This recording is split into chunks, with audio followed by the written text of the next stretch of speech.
Aquele excelente dia, já começando nossa live, né? Estamos aí já pertinho do Natal e já estamos assim cada dia mais focados, né, nesse momento de recesso, momento que nós tiramos realmente para olhar para nossa vida, nossa casa, né?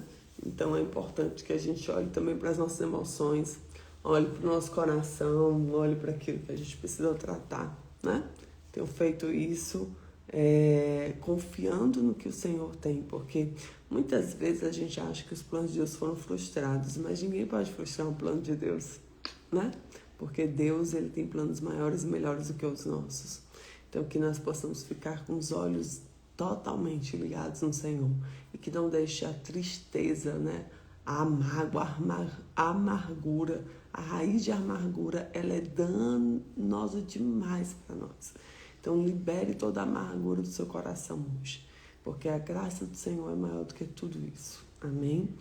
E nós vamos hoje para a leitura de 1 Samuel 4, onde nós estamos falando que a presença de Deus não é algo que controlamos, é algo para honrarmos com arrependimento e obediência.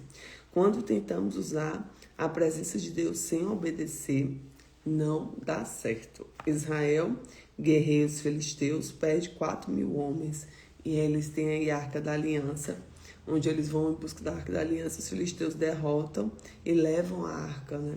Então, vem aqui Eli e a glória se foi, né? Eles têm um filho e ele coloca o filho, a glória se foi, que é Icabote, né? Dá o nome de Icabote. Aliás, não é o filho não, deixa eu ver aqui. É a morte de Eli e a mulher de Finéias, né? Ele vem falando aqui depois. E aí dá luz ao filho, exatamente. O nome é Icabote, quer dizer a glória se foi, porque a presença de Deus não vai estar onde não tem os princípios, onde não tem os valores, onde não tem a honra ao Senhor. Amém? Então já vamos pedir ao nosso amigo, companheiro, fiel, amado, Espírito Santo de Deus para falar conosco nessa manhã e trazer o discernimento dessa palavra em 1 Samuel 4. E diz assim: E veio a palavra a Samuel a todo Israel, e Israel saiu à peleja contra os filisteus e acampou-se em Ebenezer. E os filisteus se acamparam junto a Afec. E os filisteus se dispuseram em ordem na batalha para sair contra Israel. Estendendo-se a peleja, Israel foi ferido diante de filisteus, porque feriram na batalha, no campo, uns 4.000 homens. E voltando o povo a Arraial, disseram aos anciãos de Israel: Por que feriu o Senhor hoje diante dos filisteus? Tragam de Siló a arca da aliança do Senhor, e venham por meio de nós, para que nos livre a mão dos nossos inimigos. Enviou, pois, o povo a Siló, e trouxeram a arca da aliança do Senhor dos Exércitos, que habita entre os querubins. E os 2 filhos de Eli, Ofni e Finéias, estavam ali com a arca da aliança de Deus. E sucedeu que vinha a arca da aliança do Senhor no arraial. Todo Israel gritou com grande júbilo até que a terra estremeceu. E os filisteus, ouvindo a voz de júbilo, disseram: Que voz de grande júbilo é esta, o arraial dos hebreus? Então souberam que a arca do Senhor era vinda do arraial. Por isso os filisteus se atemorizaram, porque diziam: Deus veio do arraial. E diziam mais: Ai de nós, tal nunca jamais sucedeu antes. Ai de nós, quem nos livrará da mão desses grandiosos deuses? Quem são os deuses que feriram os egípcios de todas as pragas do deserto?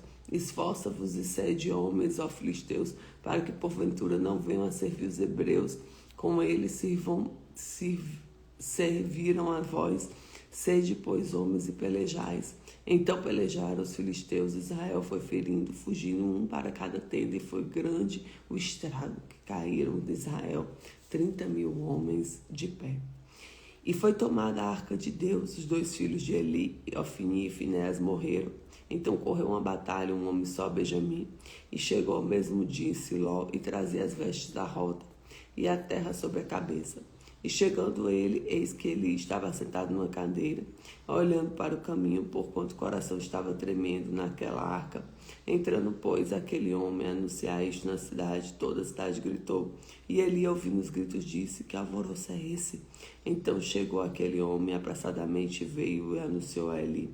E Eli, na idade de 98 anos, e estavam os olhos escurecidos, já não podia ver. E disse aquele homem de Eli: eu sou o que veio da batalha, porque fugi hoje da batalha. E disse-lhe: que coisa sucedeu, filho meu? Então responderam que trazia as notícias e disse: Israel fugiu diante dos filisteus e houve também grande matança dentre o povo. E além disso também teus 2 filhos, Ofni e Finéias, morreram e a arca da aliança foi tomada. E sucedeu que, fazendo menção da arca de Deus, ele caiu na cadeira para trás, ao lado da porta, quebrou-lhe o pescoço e morreu. Olha só, gente, como é que ele morreu. Porquanto o homem era velho e pesado, e tinha ele julgado Israel por 40 anos. E estando sua nora, a mulher de Finéias, grávida, próxima do parto, e ouvindo essas notícias, a arca de Deus era tomada, e seu sogro e seu marido morreram, encurvou e deu à luz, porquanto nas dores sobreviveram.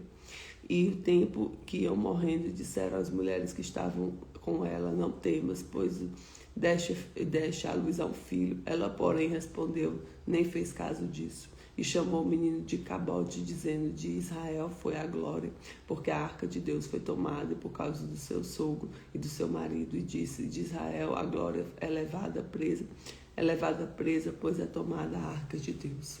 Então aqui ela está numa amargura muito grande, né? Numa dor muito grande, porque pela atitude dos homens, né? O Senhor tinha saído na presença ali. E o que a gente tira de aprendizado disso, gente? Bom dia, Pri, Deus te abençoe, meu bem. O que a gente tira de aprendizado disso tudo, né? Primeiro, a presença de Deus não é um talismã. Não é algo que a gente tenha, se apodere ali de um objeto como fosse algo que vai trazer sorte. A presença de Deus é muito maior do que isso, né? Então não podemos manipular a presença de Deus como um amuleto para a vitória, como caprichos, né? A presença deve ser honrada e obedecida. Segundo, o povo de Deus deve se arrepender antes de buscar a atitude divina. Deus age através de um coração quebrantado e arrependido. Amém? Terceiro, a derrota e a perda da presença de Deus. O pecado nos afasta de Deus e nos impede de experimentar a sua glória. Então, antes de você desejar a presença de Deus, você tem que limpar o seu coração.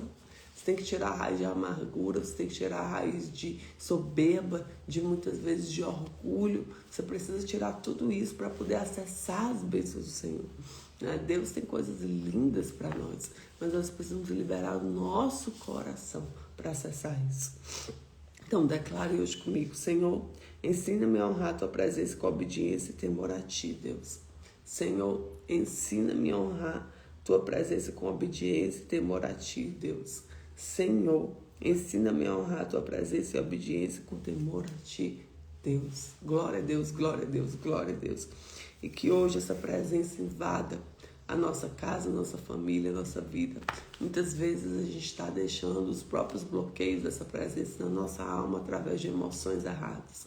E hoje o que eu declaro para você e para mim é: nós vamos acessar o melhor de Deus na presença e no amor perfeito do Senhor. E que a graça dele venha, que o amor dele venha, que a presença dele venha para inundar o nosso ser com tudo aquilo que ele é, né? E que a gente tire do nosso coração tudo que é uma erva daninha, tudo que é pequeno, tudo que traz amargura, tudo que traz tristeza, tudo que traz frustração, que a gente possa tirar do nosso coração hoje. Porque nós estamos num tempo de amar a Deus, de nos deleitarmos no Senhor. Então a palavra de Deus diz lá no Salmo 37, né? Entrega o teu caminho ao Senhor, né? Confia nele, no mais ele fará. Então deleita-te, entrega-te, né? O teu coração, a tua vida a Deus. Amém? Que Deus te abençoe, que a presença dele esteja sobre tua casa, tua família, tua vida. Que os teus pensamentos estejam focados totalmente no Senhor e que teu coração esteja nele. Amém? Fica com Jesus.